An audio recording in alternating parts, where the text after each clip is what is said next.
course, a lot of people aren't sheeple now. They're waking up. So joining us right now is Gerald Celente. And Gerald, tell us exactly where you are in Ireland and what you're doing over there. Alex, I'm in Dublin, Ireland at the One World Chronicle Conference. And I just flew in from Munich 2 days ago. And I want to let you know that in Germany and in Ireland, everyone has been telling me, when you talk to Alex, tell him what great fans we are. Wow, very, very humbling. And I want to say hi to the hundreds of thousands of people that are tuning in one way or another right now just to this special internet transmission. So thank you, Gerald, and say that I'd love to drink a pint with all those great men and women there in the background.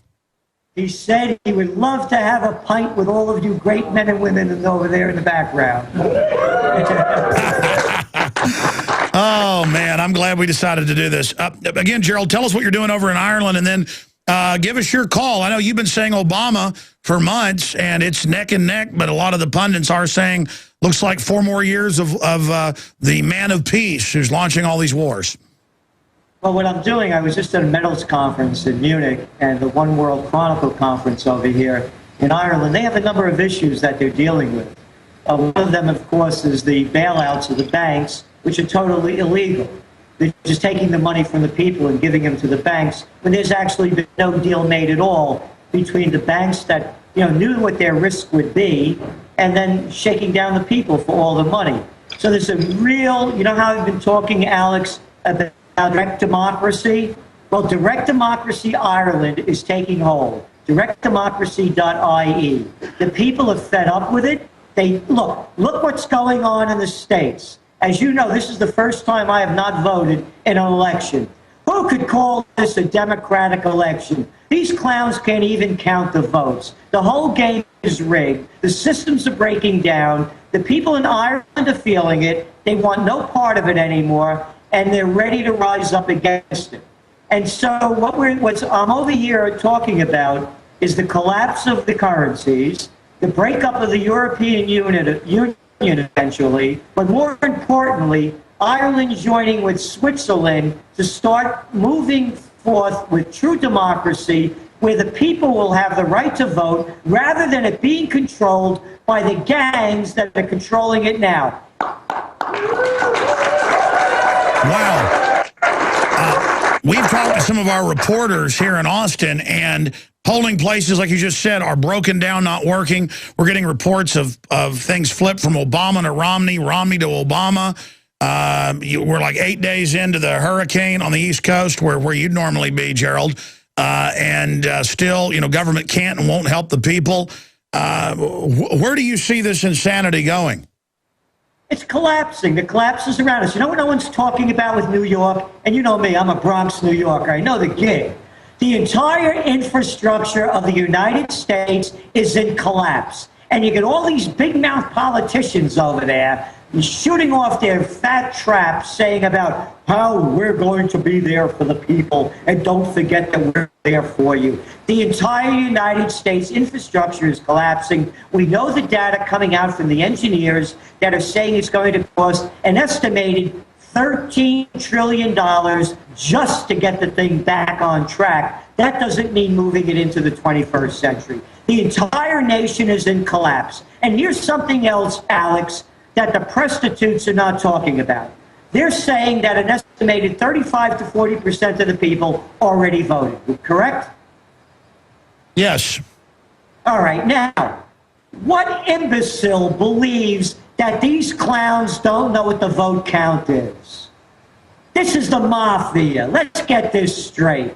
They know what the vote count is. This whole game is rigged. What 3-year-old does not believe that 40%, 35% of the people have already voted, and no one knows? It's a secret. We promise. Scouts honor. Who are they kidding?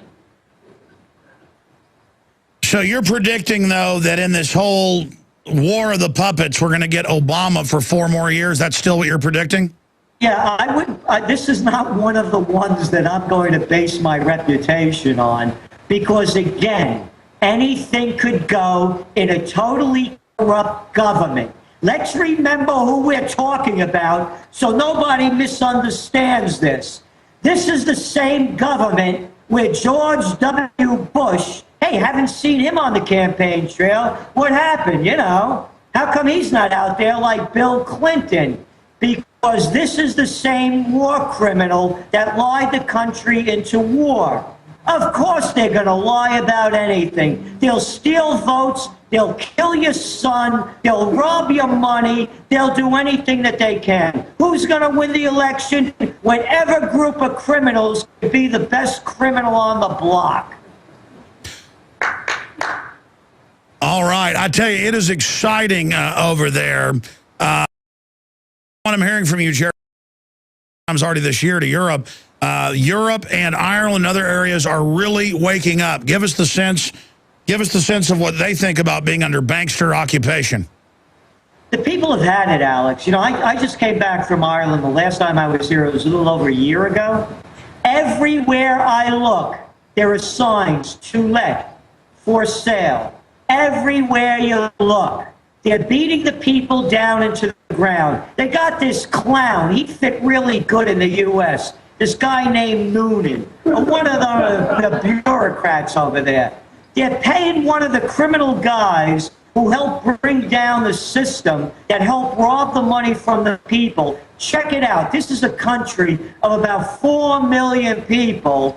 This guy is getting £500,000 a year in severance pay for pulling off the criminal act just the way they wanted him to do it. And you know what this clown Noonan says?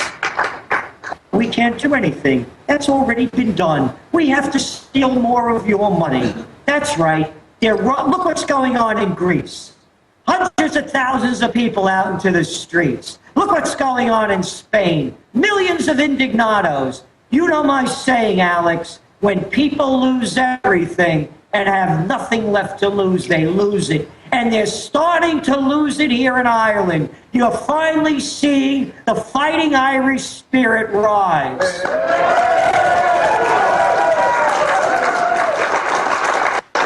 Now, again, I agree with your point that we don't know who's going to win because it's a toss-up between two different criminal syndicates through election fraud and other systems trying to grab power.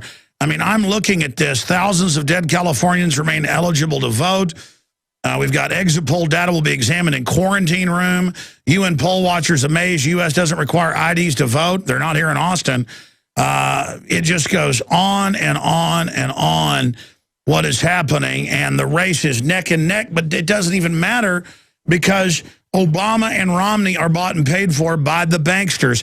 Gerald, describe, though, the differences, if you see any, the similarities and the differences between these two men. Because earlier today, I played a clip of Obama doing his Oprah crying and saying, I don't lie to you. I tell you the truth. And we have an article at Infowars.com going over all the facts that, was going to end torture, continued it, was going to shut Gitmo, expanded it, wasn't going to hire lobbyists, broke the records, wasn't going to have signing statements. The list goes on and on. Was against the NDAA, turned out they wrote it and signed it. I mean, it's incredible how the standards have dropped. So what are the similarities between Obama and Romney? What are the differences? I mean, what is your incredible trends forecasting? Someone's perspective everybody respects that I know. What will be the difference between the gangster chief Obama and his group of criminals and their management team of Slavery Incorporated and Obama's, enemy over there only on paper, Mitt Romney and his people? There won't be a lot of difference. Let's go back to the debates. When they talk about foreign policy, listen to these little boys talking about how they have to take out Assad. Let's remember Obama, that wonderful Nobel Peace Prize winner. The guy that sends predator drones in to blow up wedding parties and kids collecting wood. How about that wonderful humanitarian mission? Listen to that guy brag all the time. I said that if I had Osama bin Laden in my sights, I'd pull the trigger. I mean, come on, this is a little Boy Scout. You heard Obama talk about how he took out Gaddafi. And you're hearing the same thing with Romney. I do believe, however, that Romney will also out Obama on other areas, such as giving more freedom to the multinationals to rob us and steal in a different way. Obama, of course, will make it up in other ways by stealing more of our constitutional rights. Because, you see, Obama's a better liar. They both lie. But Obama, you know, he's a classier actor.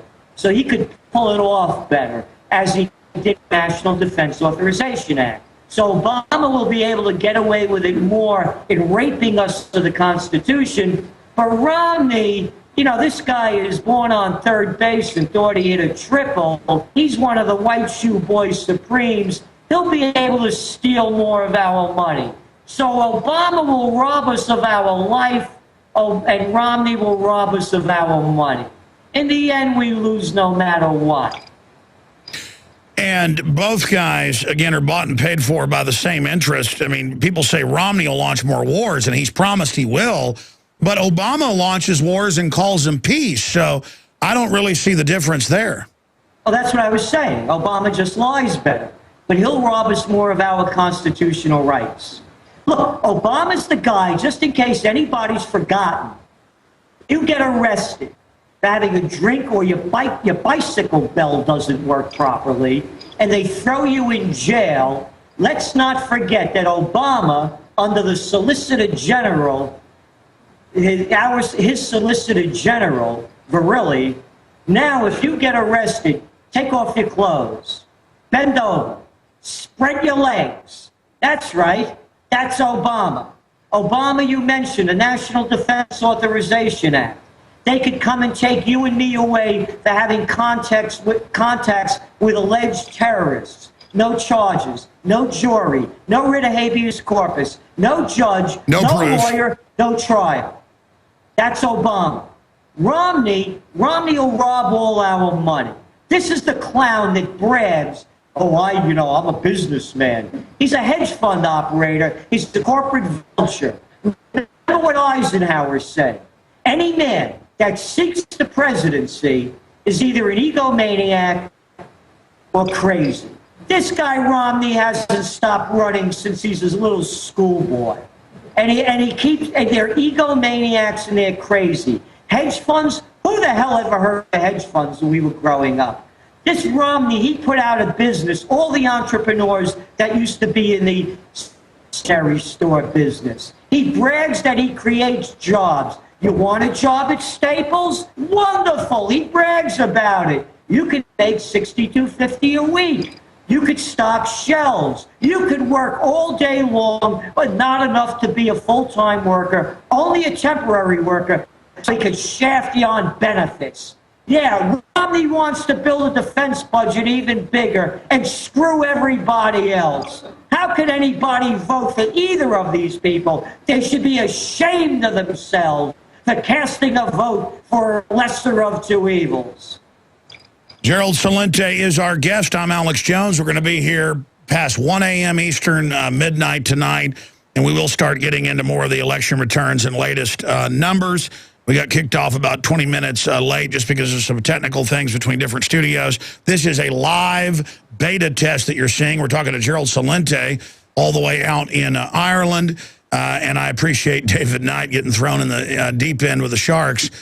Throwing it to him first when it was supposed to be me up here tonight. But again, we had some technical things and some news gathering problems that we were working on before the show started. But again, this is Infowars.com, true alternative grassroots media attempting to go out and engage the globalist. I look at these headlines. CBS, we covered this earlier today, video showing electronic voting machines changing the vote. People now know what to look for. You know, Gerald, just 12 years ago or so, I would see national polls where less than 10% of people believe there was election fraud. Now it's 80, 90% depending on the poll. So people are getting more wise. They may get apathetic and just give up, but the point is at least people know that the corruption is getting worse and worse, and the system's answer to that's a bigger police state. But what's it going to help the police if their pensions are no good either?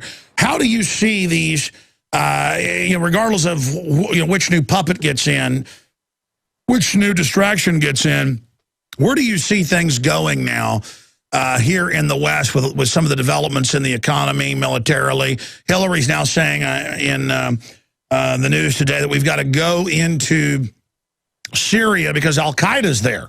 And the media doesn't say, wait, the State Department and NATO put them there. I mean, things have reached an absurdist level that I can't even believe now. I mean, it's really entering cuckoo for Cocoa Puffs zone.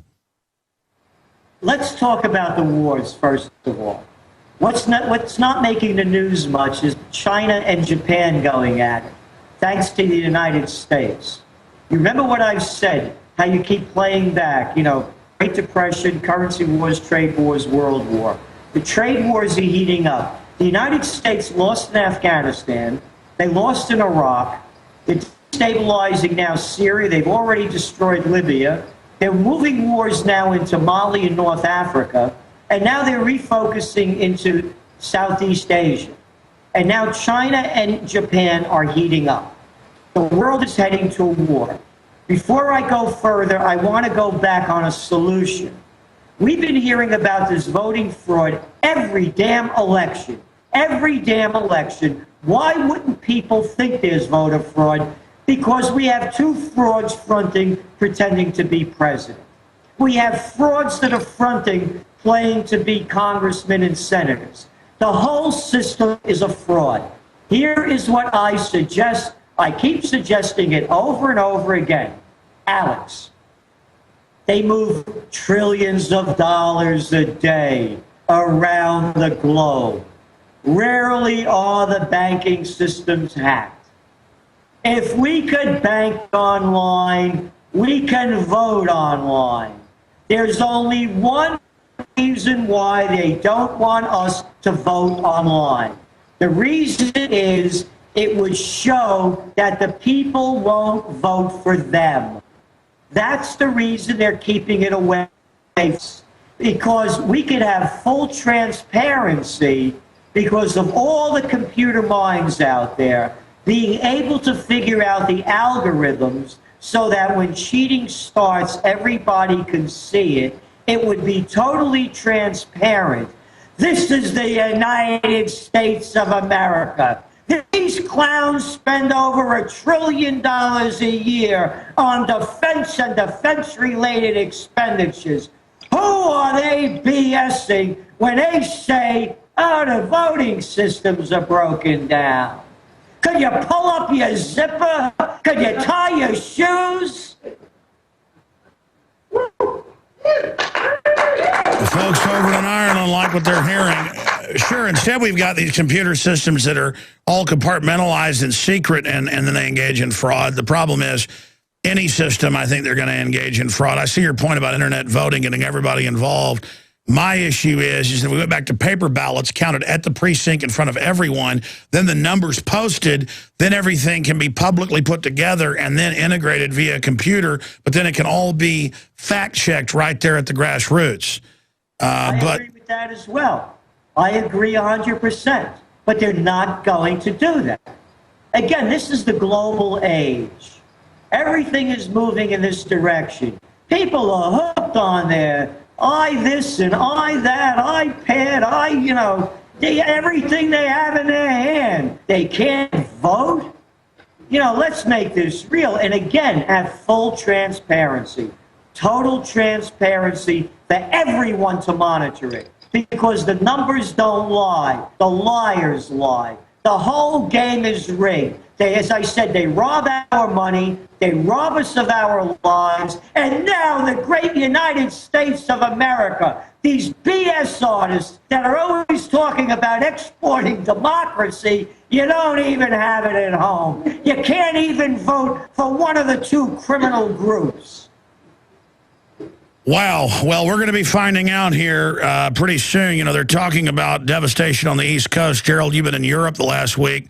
What is your take on Hurricane Sandy and the horrible response of government? They claimed all these great things, as usual, couldn't deliver, and it turned out it was community centers, churches, and individuals helping the public, but I saw numbers, and I talked to listeners who confirmed it in New York, New Jersey, and other areas. More than half the public made no preparation, even as they were told the storm was coming in. If the depression continues to worsen, what's going to happen to all these people out there that absolutely have to be taken care of, or they're just going to go and die, basically? You know, Alex, look at the people. By the way, as I said, you have loads of fans everywhere. And a lot of them are telling me, boy, we're glad we're preppers. We're glad we're survivalists. Hey, how come they're not making fun of them? Hey, the toilet paper of record knows what I do, pessimism porn. I guess you must be a porn dealer if you're a prepper, right? I saw that little clown, Krugman, bragging about what a great job Obama's doing, even though he doesn't have electricity in his house. The entire system is collapsing. They can't cope with it. Let's put this in perspective, Alex. This was a Category 1 hurricane. In real countries, you know what they have? They have floodgates in front of tunnels. You know what they have in real countries, Alex? They have subway systems that doesn't make you feel that you're in the whole of Calcutta when you go into the New York subway system. You know what they have in real countries, Alex? They have their power lines buried beneath the ground. You know what they have in real countries, Alex? They have real civil defense systems. You know what they have in other countries, Alex? They take care of the people.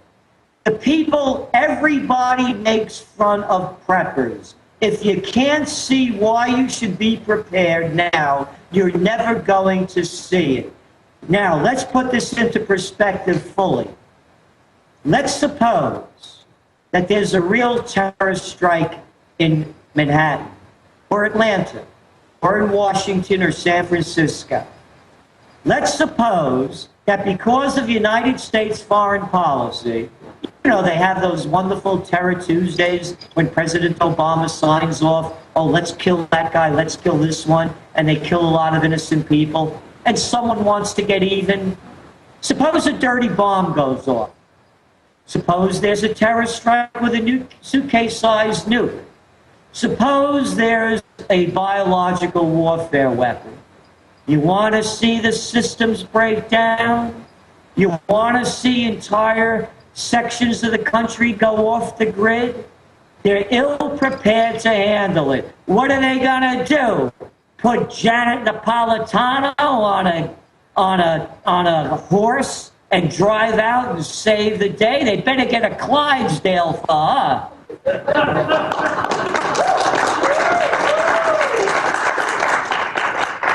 Gerald, what's going to happen to the system, though, as not just here, but all over the world, the fraud of government and these corrupt insider monopoly corporations comes out? I mean, I guess they just think their police state is going to protect them. Yes, it's global. As I mentioned to the conference here tonight, there's a leadership vacuum worldwide. Let's call a spade and call these clowns who they are, and see how ignorant they are and how everything they've tried they've failed at.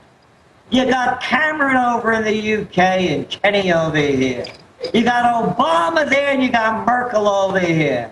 You got Rajoy Stick over there and you got Barroso now, one of the commissioners in Europe, telling people what to do. You got Draghi and three-card Monty over in Italy. You got one loser after another. You got Ben Bernanke.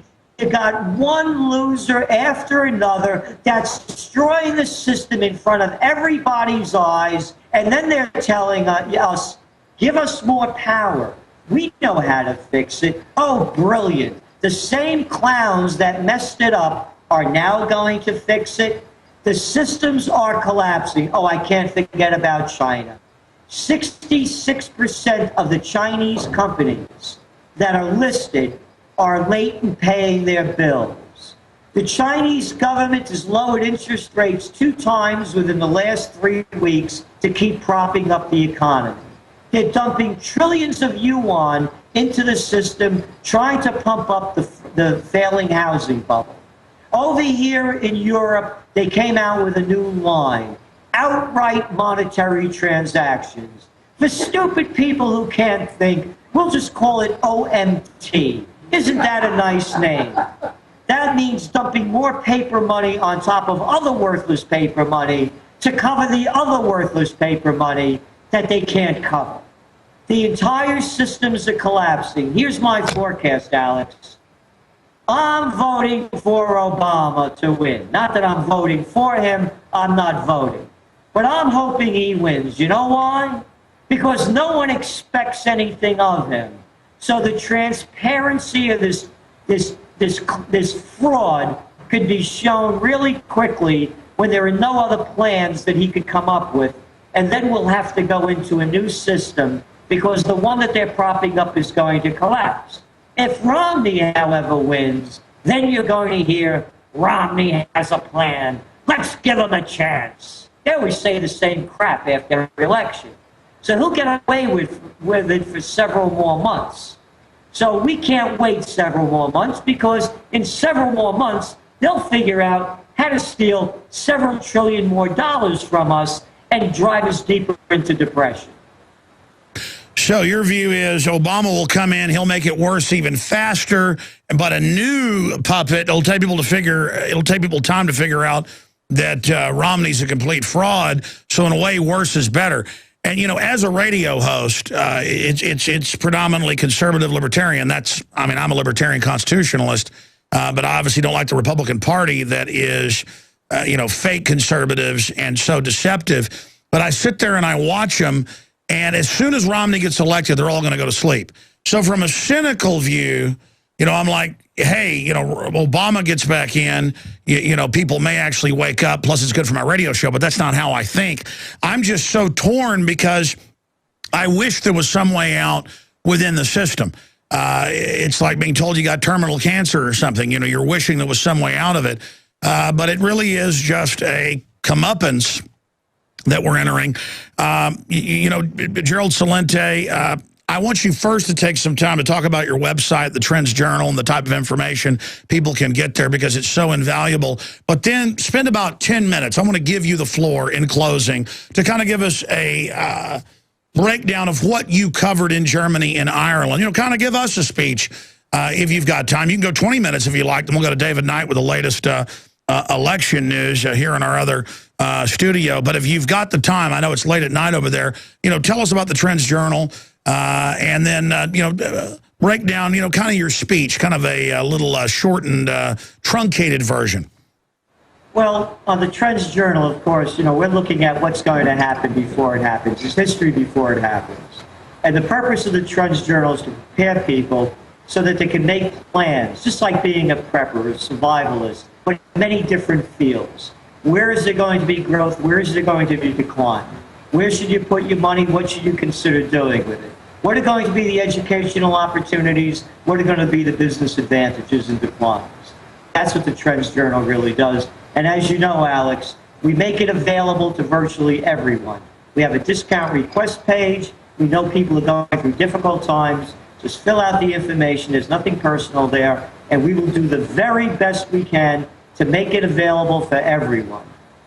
So what my talks are about in both Munich and in Dublin, here at the One World Chronicle, is beginning with, what trend forecasting is and how you can really see the face of the future. You can't forecast it. No one can predict it. There are too many wild cards. But when you tell people things that they don't like, and because they're locked into a belief system, they don't want to believe them. But when you go to a doctor and you get a diagnosis that you don't care for, you don't get a lot of baloney shooting back at the doctor for hearing what you don't want to hear. But when people hear political, economic, social news that they're not ready for, they really take it personally. They can't break out of their belief systems. So that's the first part of the presentation. The second part of the presentation is tracking trends as an understanding of where we are. And from the work of the TrendsJournal and what I do, we paint a picture of the present like no one else does. And I'm not saying that because, we're doing it, but the facts stand on their own. And I make this very clear. I don't You know, we're only human. We make mistakes, but we're at this since 1981, and our track record is unparalleled to anyone's, be it in, you know, gourmet coffees, to clean water, to clean foods, to the panic of '08 and the crash of 1987. So it's one after another. We've been on the money. So the purpose, though, however, is not so much to say this is what we've done and how good we're doing it. We're saying to people, get in touch so you can see where it's going. And forecasting trends is the knowledge of where we are and the understanding of where we were, how we got here. So let's talk, for example, about the panic of '08 and where we are today. You can see that panic was going to happen when we first wrote about it in 2004 and actually coined the term the Great Recession and said it would hit by late 2007. And it did. How did we know? Again, looking back, we knew because the dot-com crash of 2000, when that happened, we knew that there was going to be no recovery. But 9/11 happened. And they used 9/11 as an excuse to juice the economy. We're under attack.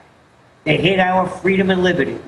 And who comes to the rescue? Alan Greenspan, the guy that couldn't speak one damn sentence without making any sense. The same jerk that every call that he ever made was wrong. So he really shafted it to everybody. He lowered interest rates to 46-year lows.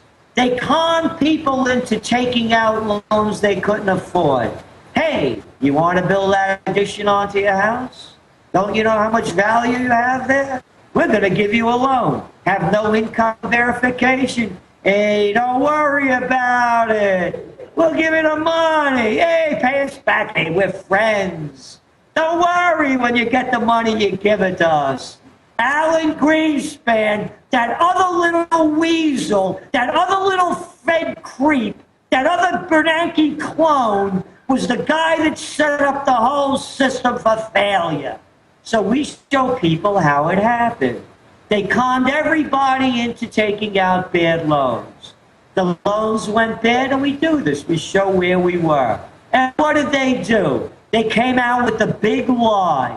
The big lie was we had to bail out the banks. They're too big to fail because, hey, after all, they're better than you and I. They're too big to fail. If they fail, we're no good. We'll all die. Let's steal the people's money and give it to the banks. So what I do is I show people by using a PowerPoint America's long-term decline. And I do it with pop culture. I show, for example, Duke Ellington, you know, looking as the Duke does with a top hat and a tuxedo and playing a couple of bars of Take the A Train. And then I show Kanye West and Jay-Z. Yeah, you remember Jay-Z. He was out there beating the band for Obama yesterday out in Ohio. And they couldn't even fill the auditorium with him and Bruce Springsteen. Who gives a damn what Jay-Z or Bruce Springsteen thinks about anything? I agree with you. You're getting continual coverage of the real election. This is historical, and I just want to commend the amazing crew up here and what they're doing tonight. I sit here and I watch all this unfold, Gerald, and I see the corrupt globalists fleeing the U.S. after they've engineered its collapse, and I commend the fact that you've said you're going to stay here and fight it out in the info war and then in other ways if need be. If we beat these people, folks will look back just like they look back on the French resistance against the Nazis, or just like they look back on the Poles or the Ukrainians standing up against the Soviets. I just wish that people that weren't historically or politically uninitiated, I wish they understood this is not hyperbole. Those of us that are staying here do so at the threat of our lives. This is not a game. It's not a joke. And there's really three different groups of people in this country. I mean, you can break it down into more, but you've got the small, tiny insider, technocrat, parasite elite that knows the public's unconscious and dumbed down. And then you've got the giant mass of just people trying to work, muddle through, but they've been brought up to be continual children, arrested development, literally don't know how to tie their shoelaces, or the television didn't tell them how. And then you've got people that are actually aware of what's happening and are horrified by it, trying to wake up, you know, the zombified sheeple masses. And you've got the system doing everything it can to further dumb people down. And, you know, you mentioned preppers. Hey, let's make fun of preppers that were prepared in New Jersey, New York, and other areas. Pennsylvania, Ohio, they're able to take care of people now. And as usual, government couldn't and wouldn't deliver. And again, it's this instinct of the parasitic robber baron class to want a bunch of victims, but then they destroy their own infrastructure, which they have now hijacked, in the process of this will to power, this will to total domination. And the globalists all compete with each other over who can be the most wicked, who can be the most manipulative. In the final equation, it all blows back on them as well. I mean, take Prop 37. You know, most polls showed it 2-to-1. People want to be able to know what's in their food if it's GMO. Cross species, grows its own pesticide, you know, makes bugs' guts burst, but they say it's safe for humans. And then they come out and say, oh, suddenly everybody's for it. That's all just a hoax ahead of electronic voting machine fraud with that proposition. I've known that for a long time. But this can only work so long while they're killing us with this stuff. And so, I mean, I'm kind of ranting here off of what you've said, but first speak to if you agree with the kind of three basic groups of people and what's going to happen as the sheep and their master vampires, you know, as things collapse, try to scapegoat those of us that were proven right. I mean, you were called a pessimist porn dealer. I've been demonized and all these things constantly. But then everything we talk about, unfortunately, is unfolding. We're not happy to say the Titanic is listing and about to go under. You know, get to the lifeboats. It's sad. I mean, I guess Orwell said in the world of universal deceit, telling the truth is a revolutionary act. And I'm kind of ranting here. It's just that, you know, you watch the general public identifying with Romney as their savior and their personal hero and what makes them have value in the world, or you watch the Obama supporters and the Obama phone and identifying with government as their power instead of themselves being their power. And it's just sad to watch humanity drained by a scientific tyranny and to know we're going down this nightmare road. So I mean, kind of in that rant, what groups do you see out there? And then, you know, your take on things like Prop 37. Well, it's what you said. Yes, there are the people that just follow, the three groups that you said, you know, the elites and the others. And you asked me about my talk. And another part, then I show them the trends that are developing, where the economies are going, the great wars that are emerging. But really, the crux of the entire speech is that everyone has to find the greatness within them. This doesn't have to be the Ukraine. This doesn't have to be the Soviet Union. This doesn't have to be a police state. This doesn't have to be a revolution of bullets and bombs. On the contrary, you know, as Einstein made it very clear, nothing comes of peace brought by violence that begins in violence. So my message is really an intellectual and spiritual revolution. And there are a lot of wonderful people everywhere I go. And when you show them that they don't have to cower to clowns, and when you really break down, which I do, who the people are that are leading us and how unqualified and what psychopaths they are, that the only thing that's stopping people from changing the future are the people themselves. The people don't know the power that they have. As you began this, Alex, by talking about the small group of elites. It's a small group of elites. They are powerless without the police being their power. And once the police abandon them, they have no power. The power is with the people. But the people power only comes about, as I believe it, when the people work to find the greatness within them. So one of the messages that I say and what I talk about is I'm a believer that, and I'm sure you are and everybody listening is, that each of us have these unique gifts. Bringing those unique gifts that we have, working on them, because everybody knows it takes a lot of work to hone your craft. When you keep doing that, you rise to higher levels. When you raise the bar, you don't accept mediocrity. And when the individual changes, the collective consciousness changes. I have to say this, Alex, with everything that I believe and every ounce of blood and truth and passion in me, the time has never been better than now. And I'll tell you why. You mentioned earlier that years ago, when you say 12 years ago, 10 years ago, there was voter fraud, people wouldn't believe it. And then 8 years, a couple of more people did start believing it. And as it keeps moving forward, and then you mentioned the numbers, 80 to 90% of the people believe it. You look at the numbers of how many people no longer believe in government, in Congress. What is it, like 16 or 17% of the people believe in Congress? And those are the flunkies that work for them and have the federal jobs. That's why they believe. Sure, some numbers are as low as 9% approval rating for Congress. 9% approval rating for Congress. Now, here's the point. The vacuum has never been larger. It could be filled with anything. The void is there.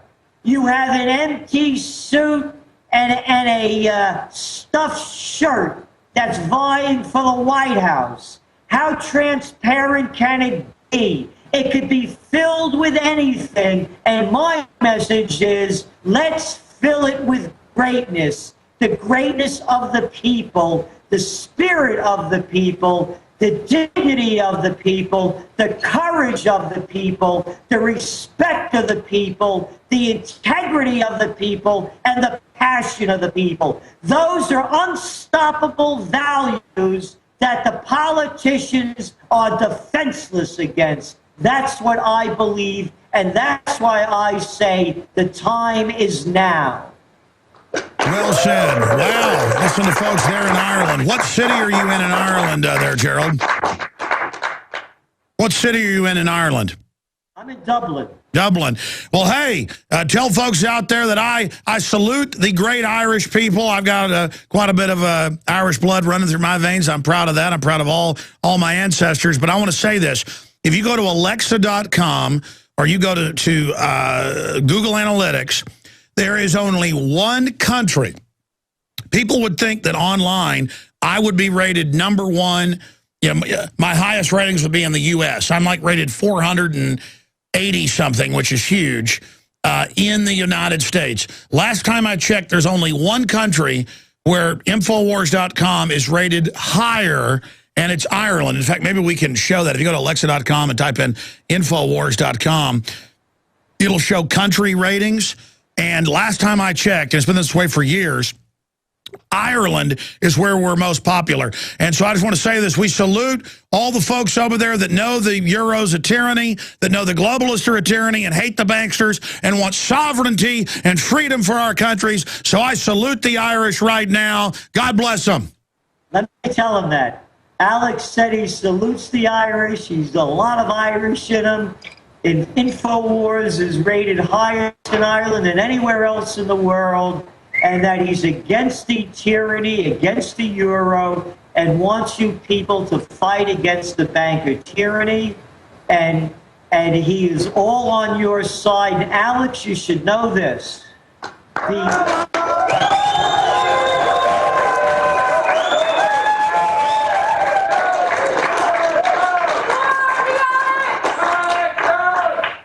And one other thing, Alex, if you want to show how disgusting it all is, imagine this.